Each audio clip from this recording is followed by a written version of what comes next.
नीतू नीतू अगं काय झालं? काही नाही झालं. अगं मग इतक्या रागाने का वर आलीस? आई मला काही रागबिग नाही आलाय. ओके हे बघ नक्की काहीतरी झाले.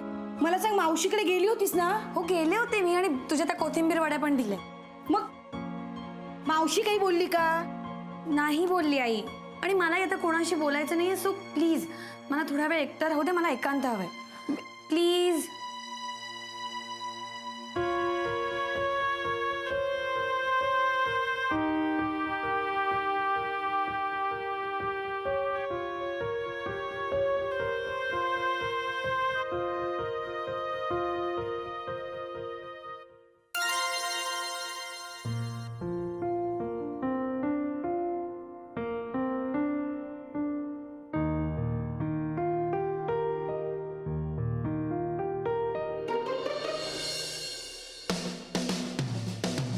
राम राम महाराष्ट्र.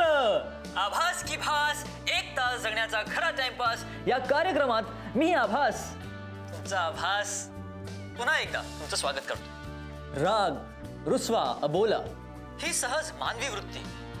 एखादी मॅच्युअर्ड व्यक्ती सुद्धा जर ठरवून बसली की आपण काहीही मनाला लावून घेणार नाही, तरी शेवटी मन ते मन.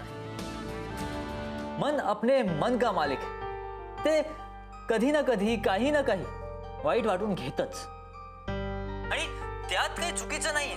इनफॅक्ट ते आपल्या जिवंत असण्याचं एक लक्षण आहे. तुम्ही ऑब्झर्व केलं असेल, इतर नात्यातली भांडणं इतका त्रास देत नाही जितका त्रास मैत्रीतली भांडणं देतात. आणि मैत्री टिकून ठेवण्यासाठी भांडणं हवीतच. म्हणजे त्या निमित्ताने मनात काही साचून राहत नाही. साचणं हे फार वाईट असतं. Very dangerous. कारण की साचून साचून जेव्हा बांध फुटतो तेव्हा सगळं वाहून जातं कायमचं. त्यामुळे मैत्रीत भांडणं हवीतच. पण ती भांडणं एकमेकाची सवय तुटायच्या आधी मिटवायला सुद्धा हवी. आणि ते कसं करायचं? Very simple. ज्याची चूक असेल त्याने प्रामाणिकपणे जाऊन माफी मागायची, मनवायचं. आणि जो रागवलेला असेल त्याने प्रामाणिकपणे माफ करायचं. आणि एक सांगतो, वाद भांडणानंतर परत जोडलेलं नातं आणखी प्युअर असतं, इन्फेक्शन फ्री.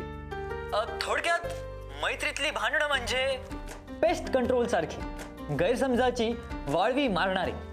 त्यामुळे समोरची व्यक्ती कितीही चुकली असेल, कितीही मोठी चूक झाली असेल, तरी त्या व्यक्तीला त्याची बाजू सांगायची, मत मांडायची. एक संधी, निदान एक संधी तरी त्यालाच हवी. कुठलाही डिसिजन घेण्याआधी त्या डिसिजनचा परत एकदा शांतपणे, निवांतपणे विचार करा मित्र.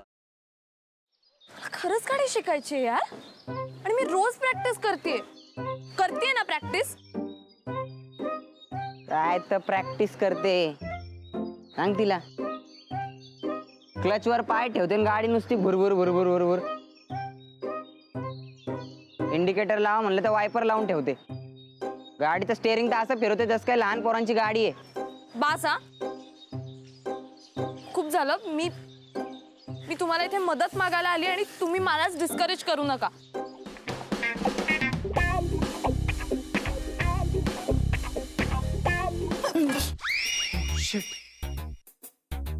तू पण इथे लपलीयस? हो, मी काही पाल नाहीये भिंतीला चिकटून राहिला. What are you kidding me? अशा सिच्युएशनला तुला विनोद सुचू शकतो? कसं असतं ना, अशी सिच्युएशन आली की आपल्याला टेन्शन येतं आणि मग ते टेन्शन घालवण्यासाठी विनोद करणं चांगलं. व्हॉट्स इट? नाही.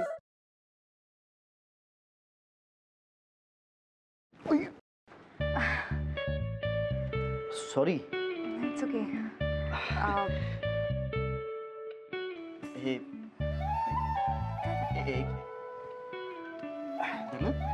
सॉरी.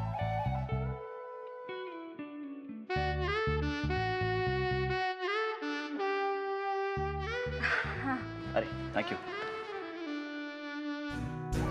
अरे त्या दिवशी ना माझ्या फ्रेंडचा फोन आलेला आणि ती अचानक मला बोलायला लागली की तिला कॅम्पिंग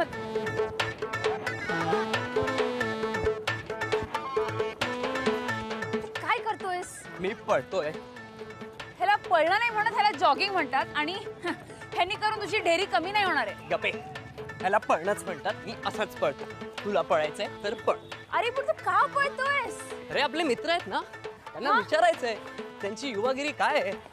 वा, हो चल.